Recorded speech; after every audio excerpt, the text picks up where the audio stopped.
Welcome to another episode of Data Science and AI Weekly. I'm your host for this podcast. My name is Manav, and what I'm going to be covering today is who is a data scientist and essentially what are the skill set that you need to become a data scientist, what do data scientists do, and are there any qualifications, are there any certifications, or is there any experience criteria that companies use to select the right data scientist. We will answer all of these questions.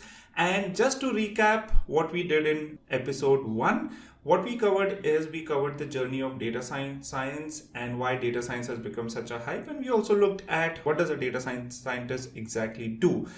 But what we want to do in this episode is that whether you can become a data scientist. And let's start that by first of all looking at what qualifications are required to become a data scientist. Now, what you'd be surprised by is that there is no specific qualification you require to become a data scientist. You don't need to do an MS in data science. You don't need to do any particular program.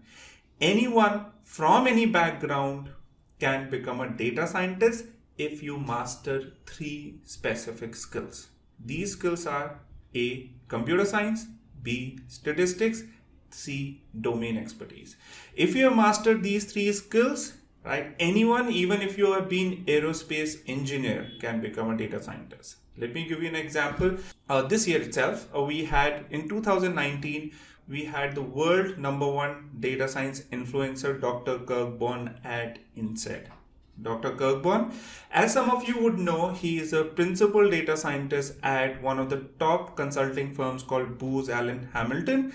And what you'd be surprised by is that he's in his 50s or 60s, and he was earlier working with NASA. He had nothing to do with data science, and he advises top companies on their data science practices.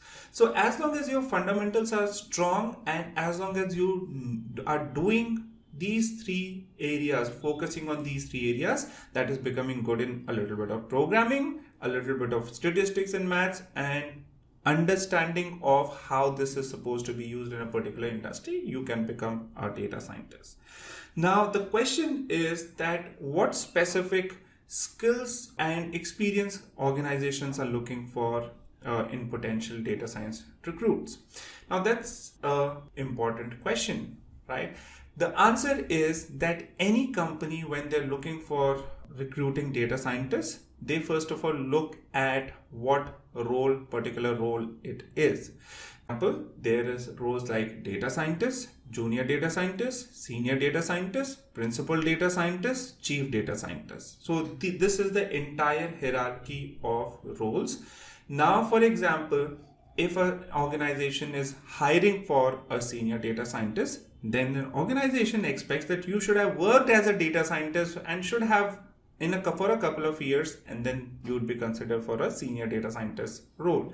But let's say that an organization is wanting to have entry-level data scientists, which are also called in some cases junior data scientists, which to a large extent also do the work of a data analyst. So you are expected to just have the skills of a data analyst, right? So you don't necessarily need to have a couple of years of experience. If you have experience as a data analyst, it's well and good. But even if you don't have and your fundamentals are good and you have done a rigorous data science program, that should be a good enough starting point, right?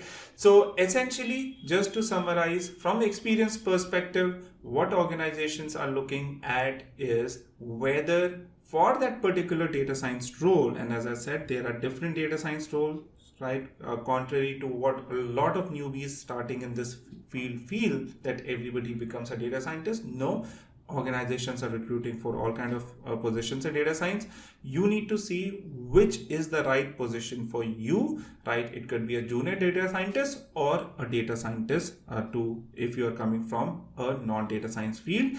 And if you're coming from a data science field, if you've already been working in data scientist, so as a data scientist, then you could look for a senior data science role also, or a head of data science role as well.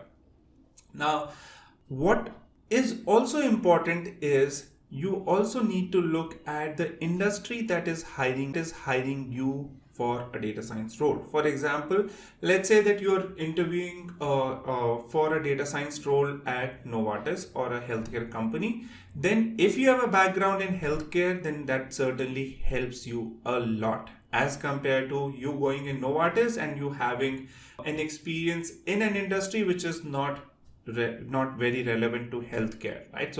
So a lot of companies want sector specific or industry specific experience so that you can get started immediately. Let's say that you are recruiting for a data science role in, let's say, Vodafone or a telecom company. So if you have some background in telecom, that certainly helps quite a bit, right? Again, this is not a generalization. There might be industries which are not looking for experience in their particular industry, which are happy with generic data scientists. But if you have that particular industry's experience, that certainly helps, right? So that was a snapshot of the kind of qualification that you require, the kind of experience that you require, and the kind of additional skill set that if you have, that certainly will help you get data science roles and will help you become a data scientist, right? So this was episode 2 of Data Science and AI Weekly. What we covered in today's episode is who can become a data scientist. If you like this episode, just let us know in the comment section. If you have any follow-up questions from this episode, or if you have a profile specific questions that you would want us to evaluate, just leave a comment in the comment section with your detailed profile and we'll be happy to evaluate your profile if you have all that it takes to become a data scientist, right? So I'm signing off from episode 2 of Data Science and AI Weekly. My name is, and I look forward to seeing you in episode 3 of Data Science and